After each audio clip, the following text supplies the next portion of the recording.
ধরুন আজকে ছোটোখাটো পলিটিক্যাল মামলা বা কোনো একটা মেজর ইস্যু নিয়ে মামলা হচ্ছে, সেই কোর্টটা কিন্তু অ্যাকচুয়ালি কোর্টের টাইম নির্দিষ্ট, জাজেরও টাইম নির্দিষ্ট, সেখানে প্রকৃত বিচার প্রার্থী যারা তারা কিন্তু বিচার থেকে বঞ্চিত হচ্ছে।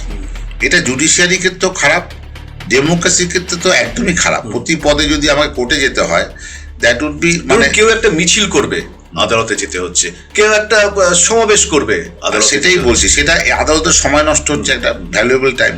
বিভিন্ন রাজনৈতিক দল, আমি কোনো পার্টিকুলার কারোর কোনো দলের কথা বলছি না, যে কোনো রায় যদি তাদের বিপক্ষে যায় সঙ্গে সঙ্গে সরাসরি সেই বিচারক বা বিচারপতিকে টার্গেট করা হচ্ছে।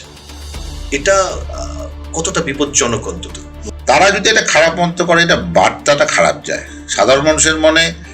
কিছু লোক ঘৃণিত হয়, আপনি দেখবেন অনেক আইনজীবী দেখবেন দীর্ঘদিন তারা কিন্তু একটা প্ল্যাটফর্মে থাকে না, 2-1 বছর তারা থাকলো, তারপর নেমে যায়। কারণ কি, আমাদের সবসময় প্রমাণ করতে হয় যে আমরা প্রকৃত আইনজীবী বা ট্রু লয়ার। অতীতেও আমরা দেখেছি, বর্তমানেও দেখতে পাচ্ছি যে ধরুন যারা আইনজীবী রয়েছেন তারা হয় লোকসভার সাংসদ হচ্ছেন, রাজ্যসভার সাংসদ হচ্ছেন, সেটা একাধিক দল থেকে, কোনো নির্দিষ্ট দল নয়।